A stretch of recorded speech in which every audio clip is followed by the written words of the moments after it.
So, good morning everyone. Ngayon, magluluto tayo ng tortang talong. Pili-pili ng talong. Dito lang yan, malapit sa bahay namin. Sa Island Place.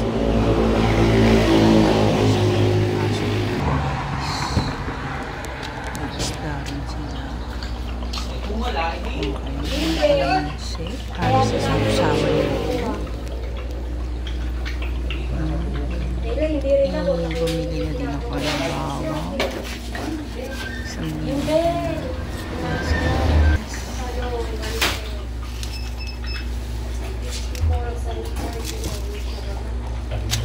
So, maraming pinilihan.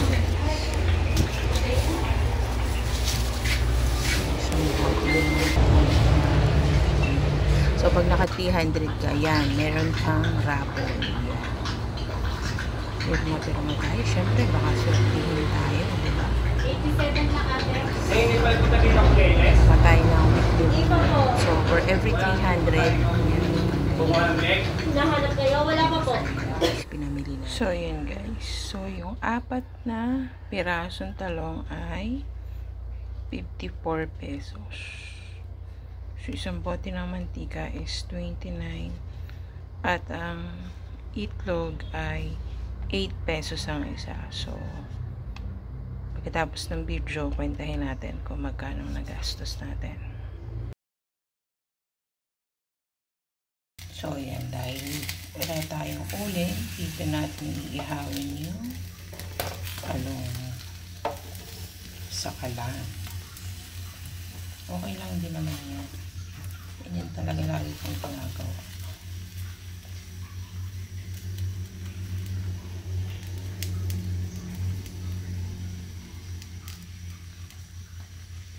Guys, so yan po, naiihaw na natin.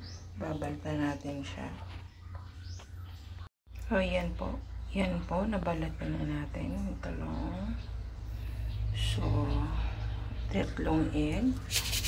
Lalagyan natin ng salt and pepper.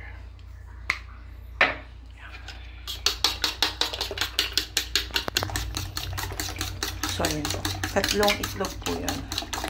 So, 4 na talong.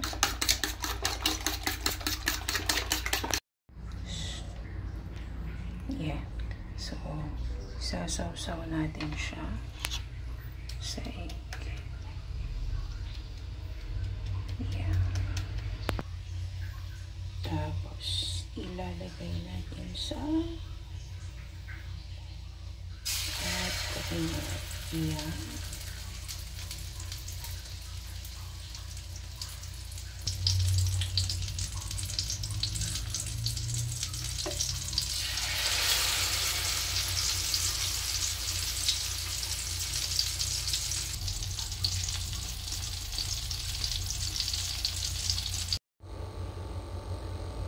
So, ayan po, kukwentahin natin ang ating nagastos. Ang 4 na talong ay 54 pesos po.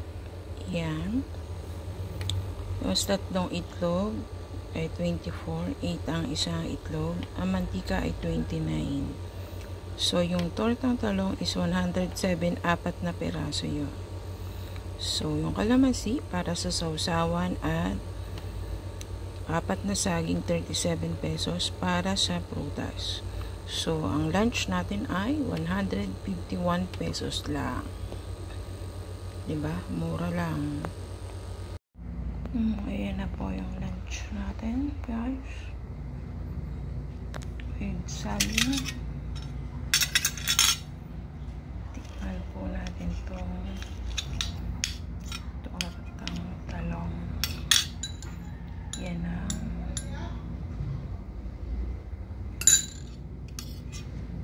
Sorry.